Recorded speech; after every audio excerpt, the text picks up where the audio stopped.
नमस्कार, बहुत स्वागत है आपका छत्तीसगढ़ के इस बुलेटिन में। मैं हूं आपके साथ ऋतु ज्ञानवानी। सबसे पहले बुलेटिन में बात कोरबा से बड़ी खबर की। न्यूज एंकर सलमा सुल्ताना की मौत का यह पूरा मामला है। कंकाल की तलाश के लिए अब सड़क खुदाई की अनुमति मिल चुकी है। एसडीएम से पुलिस को अनुमति मिली है। कोरबा दर्री 4 लेन पर मार्किंग की गई है। 5 साल पहले हुई थी सलमा सुल्ताना की हत्या। बता दें, पुलिस 3 आरोपियों को गिरफ्तार कर जेल भी भेज चुकी है।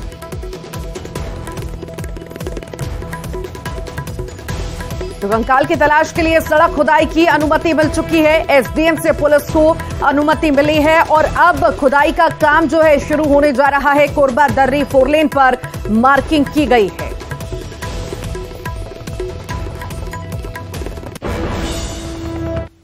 पहले न्यूज एंकर सलमा सुल्ताना की हत्या के खुलासे के बाद पुलिस अब सलमा सुल्ताना के कंकाल की तलाश में जुट गई है। पुलिस ने एसडीएम से परमिशन ले लिया है और एसडीएम ने सड़क खुदाई का परमिशन दे दिया है। आप देख सकते हैं कि जो खुदाई हुई थी पहले इस जगह पे खुदाई की गई थी जहां पर से कंकाल होने की संभावना जताई जा रही थी, लेकिन वहां खुदाई के बाद भी कंकाल यहां नहीं मिल पाया। लेकिन अब जो पुलिस जो है यहां मार्किंग का काम शुरू कर दिया है परमिशन मिलने के साथ ही। आप देख सकते हैं कि जो पेड़ के सीधान में एक रस्सी जो है यहाँ से सीधे खींची गई है और जिसके आधार पर ये मार्किंग की गई है। यहाँ 2 जगह मार्किंग, आपको बता दूं कि 2 जगह पुलिस ने मार्किंग की है। एक स्पॉट जो है ये मार्किंग पुलिस ने बताया है और साथ ही एक दूसरा स्पॉट जो है वो ये मार्किंग की गई है। संभावना जताई जा रही है कि जो लाश कंकाल है सलमा सुल्ताना की वो इसी जगह पर होगी। अब देखना होगा कि पुलिस जो तकनीकी पहलुओं का प्रक्रिया शुरू करने के साथ ही अब आगे की प्रक्रिया शुरू कर दी है और आने वाले समय में यहाँ परमिशन मिल चुका है। उसके बाद अब खुदाई का कार्य होगा और आगे देखना होगा कि सलमा सुल्ताना की कंकाल यहाँ मिलती है या नहीं। अब्दुल असलम, न्यूज़ 18 छत्तीसगढ़, कोरबा। बलरामपुर से बड़ी खबर है। स्वास्थ्य विभाग की कार्यशैली पर फिर सवाल उठे हैं। मरीज को घाट पर लेकर एम्बुलेंस तक पहुंचे ग्रामीण। बता दें, घाट पर मरीज लेकर एम्बुलेंस तक महिलाएं पहुंची हैं। गांव तक एम्बुलेंस नहीं आने पर ग्रामीणों का आक्रोश भी देखा गया। एम्बुलेंस के साथ चालक को बंधक बनाया गया। राजपुर विकासखंड के आमा डांड का ये मामला आपको बता रहे हैं। तो मरीज को घाट पर लेटा करके ले जाया गया एम्बुलेंस तक। एम्बुलेंस नहीं पहुंच सकती थी, रास्ता खराब था, जिस वजह से घाट पर लेटाकर ले जाया गया मरीज को। उसके बाद जो है वहां के ग्रामीणों का प्रदर्शन भी देखने को मिला है। एम्बुलेंस के साथ ही जो चालक है उसे बंधक बनाया गया। राजपुर विकासखंड का ये पूरा मामला आपको बता रहे हैं। स्वास्थ्य विभाग की कार्यशैली पर अब सवाल फिर से उठने लगे हैं। ये तस्वीरें आप देख रहे हैं। मरीज को घाट पर लेकर एम्बुलेंस तक ग्रामीण पहुंचे हैं। घाट पर मरीज लेकर एम्बुलेंस तक ये महिलाएं पहुंची। बता दें, घाट पर ले गए इसको और गांव तक एम्बुलेंस नहीं आने पर ग्रामीणों में आक्रोश भी देखा गया। एम्बुलेंस के साथ चालक को बंधक बनाया गया इन ग्रामीणों द्वारा।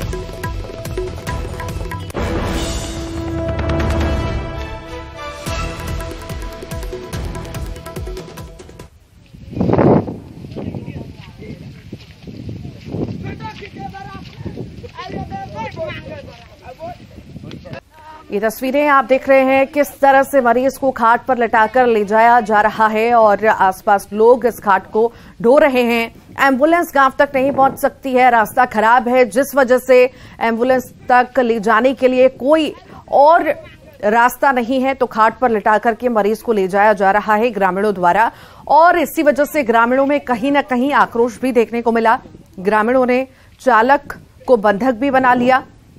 लंबे वक्त से जो है इनके द्वारा मांग की जा रही है सड़क का निर्माण की, पर इस और कोई ध्यान नहीं दे रहा और आए दिन ऐसी ही तस्वीरें जो हैं देखने को मिलती हैं। जब इमरजेंसी होती है, कोई मरीज होता है, कोई बीमार पड़ता है, तो उसे ले जाने के लिए कोई व्यवस्था नहीं है। इसी तरह घाट पर लिटा करके ग्रामीण लेकर पहुंचते हैं अस्पताल या तो एम्बुलेंस तक, क्योंकि एम्बुलेंस अंदर तक नहीं आ सकती, तो लंबा जो रास्ता है इन लोगों को तय करना पड़ता है और खाट पर लटाकर ले जाना पड़ता है इमरजेंसी होती है तो। ये तस्वीरें आप देख रहे हैं खाट पर सिस्टम की ये तस्वीरें हैं और ये तस्वीरें हमें आए दिन देखने को मिलती हैं ग्रामीण इलाकों में जहां पर सड़क निर्माण नहीं है और लोग इसी तरह से परेशान होते हैं। और ज्यादा जानकारी के लिए सूरज गुप्ता हमारे साथ जुड़ गए हैं। सूरज, सिस्टम जो है खाट पर है उसकी तस्वीरें हम देख रहे हैं, आखिर ये तस्वीर आने के बाद क्या कुछ कार्रवाई की बात कही जा रही है या रिएक्शन जो है जनप्रतिनिधियों का रिएक्शन क्या आया है और कितना लंबा सफर इनको तय करना पड़ता है? जी, ये पूरा मामला राजपुर विकासखंड के आमना डांड का है, जहां पर लगभग एक हफ्ते से बीमार महिला घर में पड़ी हुई थी, जिसे आज गंभीर अवस्था को देखते हुए परिजनों ने एम्बुलेंस को बुलाया, लेकिन सड़क नहीं होने की वजह से वहां तक एम्बुलेंस नहीं पहुंची और खाट के सहारे एम्बुलेंस तक मरीज को पहुंचाया गया।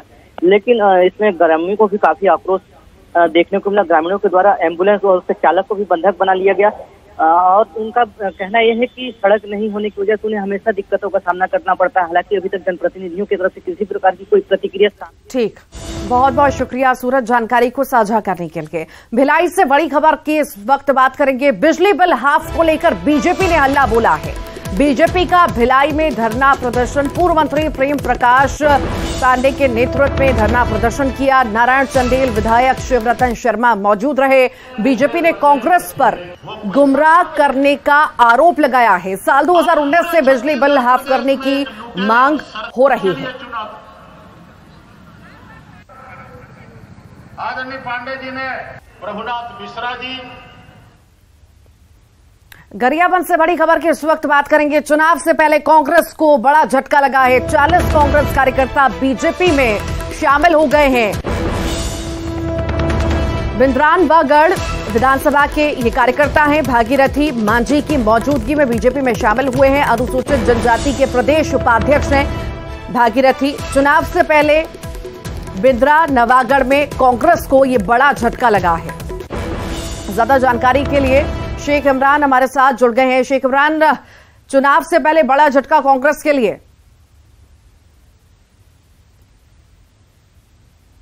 बिंद्रानवागढ़ विधानसभा में करीब 40 कांग्रेसी कार्यकर्ताओं ने आज भाजपा की रीति नीति से प्रभावित होकर अनुसूचित जनजाति के प्रदेश उपाध्यक्ष भागीरथी मांझी के समक्ष उन्होंने भाजपा का दामन थाम लिया है।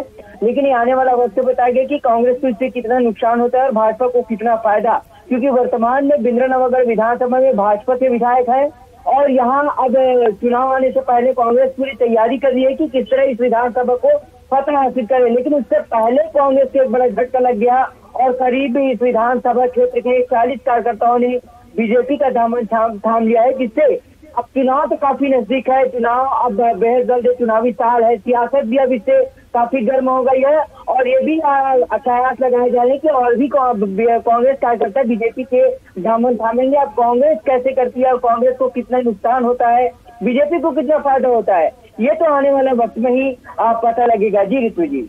ठीक, बहुत बहुत शुक्रिया शेख इमरान। बिलासपुर से बड़ी खबर है। 31 अगस्त को बिलासपुर आएंगी राष्ट्रपति। सेंट्रल यूनिवर्सिटी के दीक्षांत समारोह में शामिल होंगी। 1 सितंबर को सेंट्रल यूनिवर्सिटी का 11वां दीक्षांत समारोह है। राष्ट्रपति बनने के बाद द्रौपदी मुर्मू का यह पहली बार छत्तीसगढ़ का दौरा है।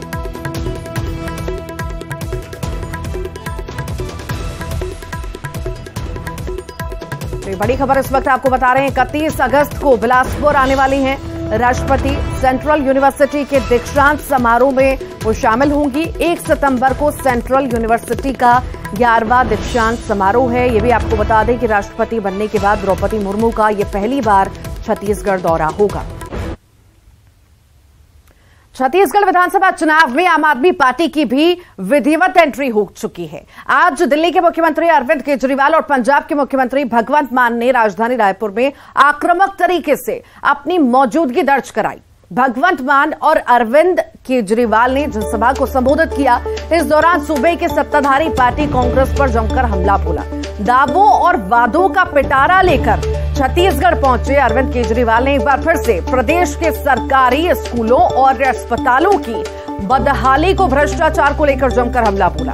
उन्होंने विपक्षी पार्टी बीजेपी पर भी खूब आरोप लगाए। साथ ही मंच पर माइक थामे केजरीवाल ने अपने पुराने अंदाज में फ्री वाले वादों की झड़ी लगा दी। दिल्ली के मुख्यमंत्री ने छत्तीसगढ़ की जनता को 10 गारंटी दी। केजरीवाल ने शिक्षा, स्वास्थ्य, दवाई, अस्पताल, तीर्थ यात्रा सब कुछ फ्री में देने का वादा किया। तो वहीं 300 यूनिट तक की बिजली फ्री देने का भी वादा किया। वहीं सत्ता में आने पर नवंबर तक का बकाया बिजली बिल माफ करने की भी घोषणा कर दी। लगे हाथ 18 साल से ऊपर की महिलाओं को 1000 रुपए प्रति महीना देने की भी गारंटी दी। बेरोजगारों को 3000 रुपए महीना बेरोजगारी भत्ता देने की बात कही। तो शहीदों के परिजनों को 1 करोड़ रुपए देने की बात कही।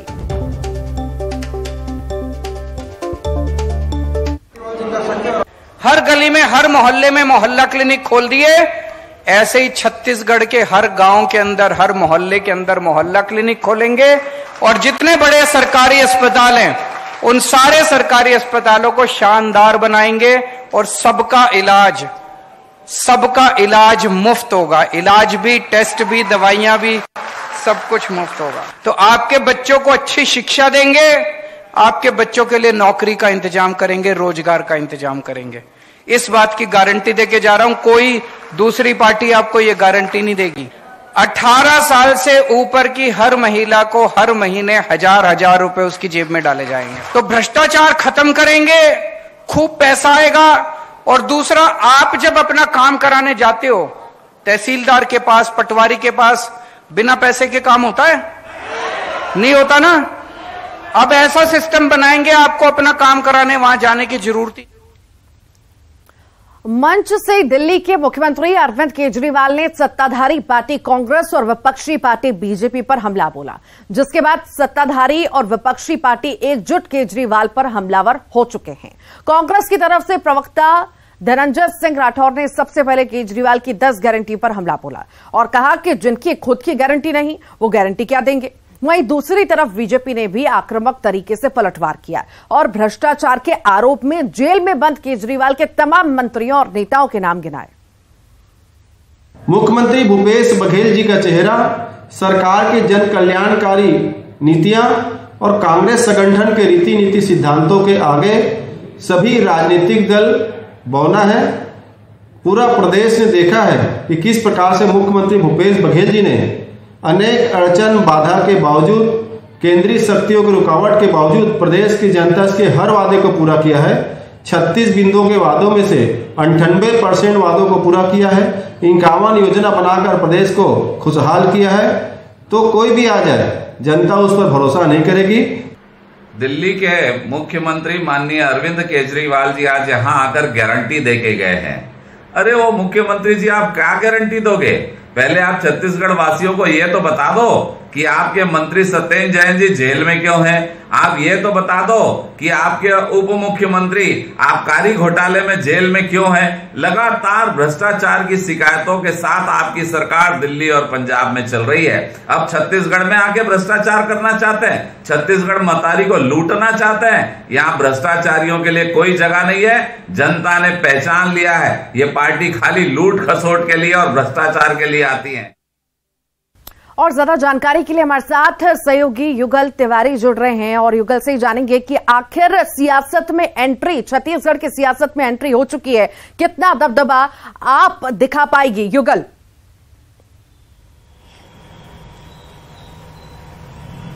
देखिए, आपकी बड़ी एंट्री कही जा सकती है और जिस तरह से गारंटी कार्ड उन्होंने 10 गारंटी कार्ड यहां पर पेश किए हैं और लोक लुभावन वादा इसे कहा जा सकता है। अरविंद केजरीवाल और भगवत मान के जो तेवर हैं वो बता रहे थे कि छत्तीसगढ़ में वो कोई कसर छोड़ना नहीं चाहते हैं। मन से जमकर गरजे भी हैं और सत्ता छत्तीसगढ़ कांग्रेस को, सरकार को, इसके अलावा केंद्र की भाजपा सरकार पर जमकर निशाना साधा है। हालांकि उनकी जो गारंटी कार्ड है उनमें छोटी छोटी बातों को जिक्र किया गया है, लेकिन ये वही बातें हैं जो आम जनता से, आम लोगों से सीधा सीधा जुड़ा हुआ है। बिजली बिल मुफ्त की बात उन्होंने की है, मुफ्त शिक्षा की बात की है, मुफ्त स्वास्थ्य सुविधा देने की बात कही है, जांच से लेकर के उपचार तक की मुफ्त निःशुल्क जो जांच की बात कही है। तमाम ऐसे वादे हैं और सबसे बड़ी बात उन्होंने ये भी कही है कि यहाँ वो फिर आएंगे और किसान और प्रदेश के आदिवासी एक बड़ा वर्ग है, उनके लिए अलग से जो 10वें वादे हैं, 10वां जो गारंटी है वो आएंगे और इस बात को विस्तार से चर्चा करेंगे। और इस बीच ये कहा जा सकता है कि आप पार्टी गांव-गांव तक पहुंचना चाह रही है और ये बात तय है कि अगर आप पार्टी इसी जो है तेवर के साथ अगर मैदान में डटी रही तो निश्चित तौर पर नुकसान तो होगा और उनकी धमक से जो अन्य जो राजनीतिक दल है उसे जो है नुकसान जरूर होगा। और इस बीच कांग्रेस ने ये साफ तौर पर कह दिया है कि जिनकी खुद की गारंटी नहीं है तो केजरीवाल के जो गारंटी पत्र है, कार्ड है, उसको लेकर के कहा है कि खुद की गारंटी नहीं है तो क्या गारंटी वो देंगे। इसके अलावा बीजेपी ने भी आप पार्टी पर हमला बोला है और उनके जो मंत्री अभी जो जेल में हैं उन्हें भी गिनाया है। तो ये कहा जा सकता है कि चुनावी वर्ष है, 2023 विधानसभा का चुनाव होना है और ऐसे में आप पार्टी की धमक अन्य जो राजनीतिक दल है उनकी जो चिंताएं हैं वो बढ़ा सकती है। जी ठीक, बहुत बहुत शुक्रिया युगल जानकारी को साझा करने के लिए। बीजेपी की प्रत्याशियों की लिस्ट जारी होने के बाद कांग्रेस भी पीछे नहीं रहना चाहती। कांग्रेस ने भी ऐलान कर दिया है कि वो 6 सितंबर को कांग्रेस के प्रत्याशियों की पहली सूची जारी करेगी। आज कांग्रेस मुख्यालय राजीव भवन में 2 बैठकों का आयोजन किया गया था। पहली बैठक पॉलिटिकल अफेयर्स कमेटी की हुई, वहीं दूसरी बैठक लोकसभा पर्यवेक्षकों की बैठक हुई, जिसमें कुल 11 लोकसभा क्षेत्रों के पर्यवेक्षक बैठक में शामिल हुए। बैठक में शामिल होने दिल्ली से महासचिव केसी वेणुगोपाल भी शामिल हुए, जिसमें उन्होंने सभी संगठन से जुड़े नेताओं को चुनावी मंत्र दिया। 4 तारीख को अजय माकन जी भी आए थे वेणुगोपाल जी के साथ। 4 तारीख को हमारी स्क्रीनिंग कमेटी की मीटिंग हो जाएगी और फिर हम अपनी रिकमेंडेशंस सीईसी को भेज देंगे और हमारा प्रयास है कि हम पहले हफ्ते में 6 तारीख को हमारे नेताओं की सुविधा अनुसार 6 तारीख को सीईसी हो जाए और हम पहले हफ्ते में अपनी पहली लिस्ट कांग्रेस पार्टी सार्वजनिक कर देंगे। समय कम है लेकिन जल्दी क्या है? लोग 5 साल से काम कर रहे हैं, कांग्रेस का संगठन 5 साल से काम कर रहा है, उसके पहले से काम कर रहा है, सब एक दूसरे के काम को देख रहे हैं। जल्दीबाजी क्या? ऐसी भी जल्दीबाजी क्या कि हम आपके पहले घोषणा कर दें। हम लोग चाहेंगे कि स्थानीय भाषा में ठोक ठठा के हम लोग बात को सामने लाना चाहेंगे और फिर निर्णय हो जाएगा। छत्तीसगढ़ के कई जिलों में शुक्रवार से ही बारिश का दौर जारी है। बिलासपुर में भी शुक्रवार से ही रुक रुक कर बारिश हो रही है। किसानों के चेहरे भी खिल उठे हैं। मौसम की बेरुखी की वजह से किसान परेशान थे, लेकिन बारिश होने से खेती किसानी के कार्य तेज हो सकेंगे। राजनांदगांव में झमाझम बारिश से मौसम में परिवर्तन आया। धान की फसल के लिए ये बारिश अमृत का काम कर रही है। तो वहीं आसमान में छाए काले बादल को देखकर किसानों ने राहत की सांस ली है। धमतरी में झमाझम बारिश से शहर जलमग्न हो गया। आमापारा इलाके में सड़क पर 3 फीट तक पानी भर गया। घंटों तक सड़क पर जलभराव रहा, लोगों को भारी परेशानियां हुई। ये तस्वीरें आपके सामने, अलग अलग जगह की 3 तस्वीरें।